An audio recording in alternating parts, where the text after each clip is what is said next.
on the world news tonight. First, the headlines. Tinubu writes NAS seeks 500 billion naira for palliatives. Shettima seeks reps support for Tinubu's transformation agenda. 9.3 billion naira subsidy funds. Senate moves to probe ex-presidents. Benue government recovers 30 cars from Ortom orders.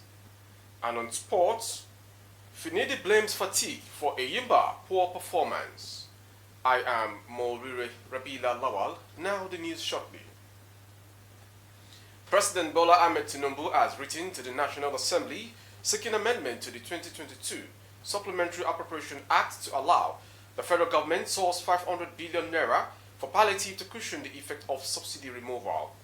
In a letter read on the floor of the House during Wednesday plenary by the Speaker, Tajuddin Abbas, the President said the money will be sourced from the 2022 Supplementary Appropriation Act of 819.5 billion naira.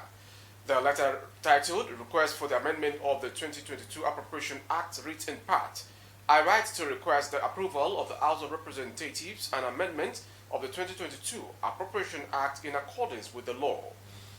The request has become necessary in order to source for funds to provide necessary palliatives to cushion the effect of the recent removal of fuel subsidy in Nigeria.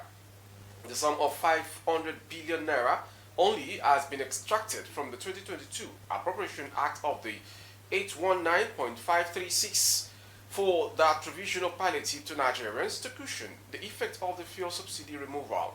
I expect the House will speedily consider the request.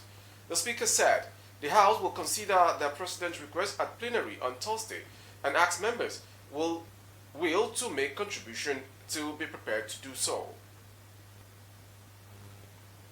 Moving on to the next story. The Vice President Kashim Shettima on Tuesday at the Presidential Villa Abuja hosted the Speaker of the House of Representatives, Tajuddin Abbas, and other principal officers of the lower chambers of the National Assembly, appealing for the support for President Bola Tinubu. He observed that the state of affairs in the country requires the cooperation of all citizens, irrespective of differences in political affiliations or religious persuasions, tribal and sectional backgrounds, to support the Tinubu administration in its noble objectives of transforming the nation.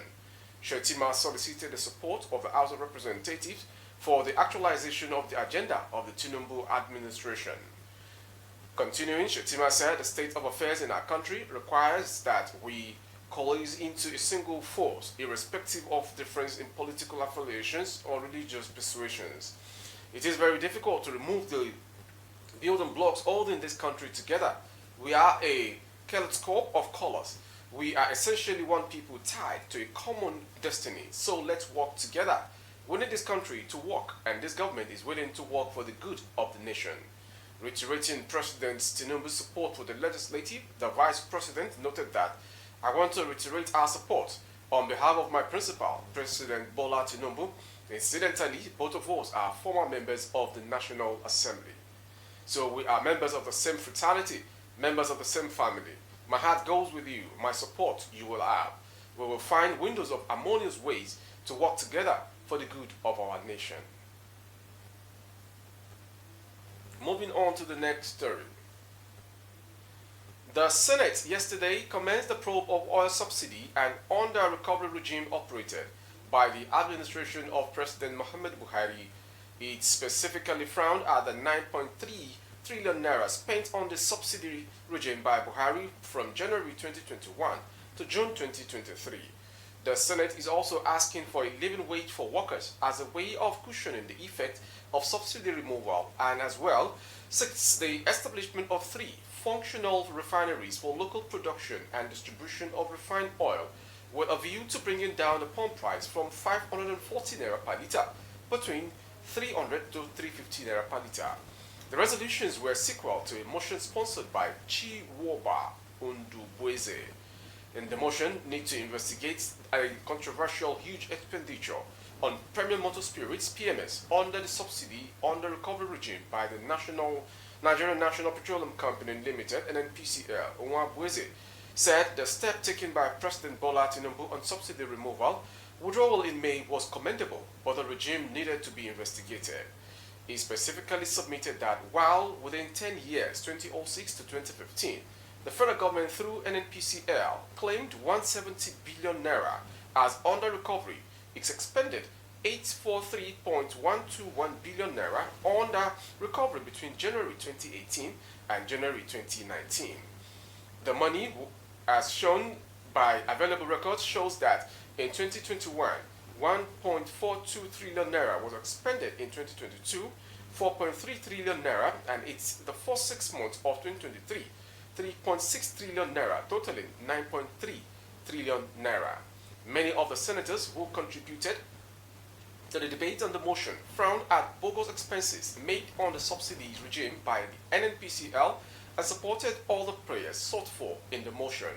The Senate accordingly resolved that its standing committees on petroleum downstream, petroleum upstream, and finance should, when constituted, carry out a holistic investigation on all controversies surrounding subsidy and under recovery regime.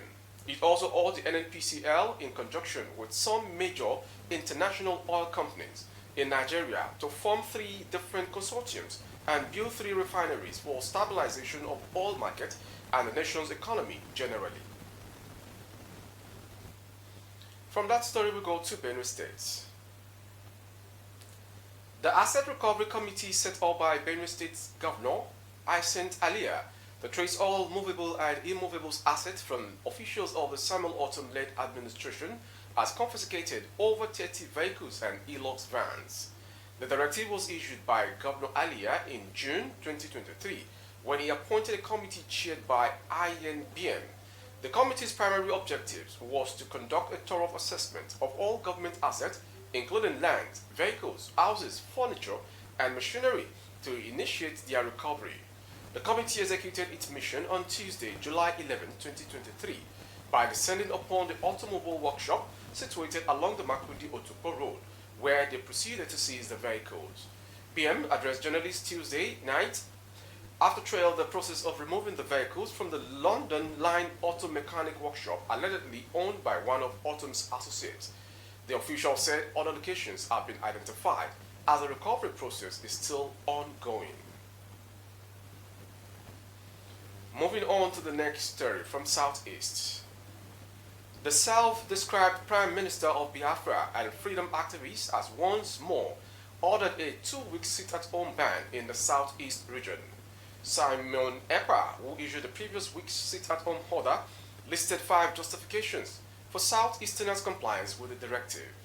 He emphasized that the IPOB leader Mazi Nnamdi Kanu's immediate and unconditional release was sacred and that the purpose of the sit-at-home order was to aid in the liberation of the Biafra country. Ekpa said, following the demand by the Biafra people for more sit-at-home civil disobedience, the Biafra Republic government in exile and Biafra de facto government in homeland will wish to notify Biafrans that there will be a sit-at-home civil disobedience starting from 31st July 2023 to 14th August 2023. The immediate and unconditional release of IPOB leader Mazi Nnamdi Kanu, who remains illegally detained at the DSS dungeon, in preparation for Biafra's self-referendum and to further put the world on notice that Biafrans are taking their future into their own hands. Moving on to the next story. The Ogun State Police Command has filed charges of electoral malpractices, including a 2 billion naira vote buying scheme against Ladi Adebutu and his associates before the State High Court. I beg your pardon. Moving on to the next story. The Ogun State Police Command has filed charges of electoral malpractices, including a 2 billion naira vote buying scheme against Ladi Adebutu and his associates before the State High Court in a politically unique enforcement of Sections 121 and 127 of the Electoral Act 2022. The charges against Mr. Adebutu bordered on thousands of preloaded VAV cards with amounts ranging from 5,000 to 10,000 naira, which flooded partisans' cycles during the election period. Mr. Adebutu, who was arraigned in absentia on Monday, contested the March 28 gubernatorial election on the platform of the People's Democratic Party (PDP), against the incumbent Dapo Abiodun of the All Progressive Congress (APC). He had previously been invited by police on allegations of electoral malpractices and vote buying. The two-time contender left the country after the election in March and could not honor the invitation. The allegations were first mentioned in a petition written by the state chairman of the ruling APC, Yemisi Sanusi, against Mr. Adebutu and his party, PDP. They were addressed to the Inspector General of Police on election day. Moving on to the next story. Some road fittings installed on the newly inaugurated second Niger Bridge have been stolen by vandals. Information can exclusively report. A source in the Works Ministry confirmed that theft on Wednesday, saying that expansion joint walkway on access 330 of the bridge had been stolen. The source said, unfortunately, it's true. The stolen fitting in an element from the expansion joint of the bridge. Drivers on that road have to be careful as a damaged path can cause discomfort to motorists. Another source who spoke to correspondent corroborated to the report, adding that supervising engineers are not happy about the incidents. On December 15, 2022, the federal government also opened the second Niger Bridge for use to ease traffic in the southeast during the festive season. The second Niger Bridge was first proposed during the 1978-79 political campaign by the then candidate Shehu Shagari of the National Party of Nigeria. Partnered after the third mainland bridge in Lagos, the 1.6 kilometers long bridge linking Anambra and Delta State is to decongest traffic on the existing Niger Bridge, boost economic activities, and connect the southeast with the rest of the country. From that story, we go to Kwara State.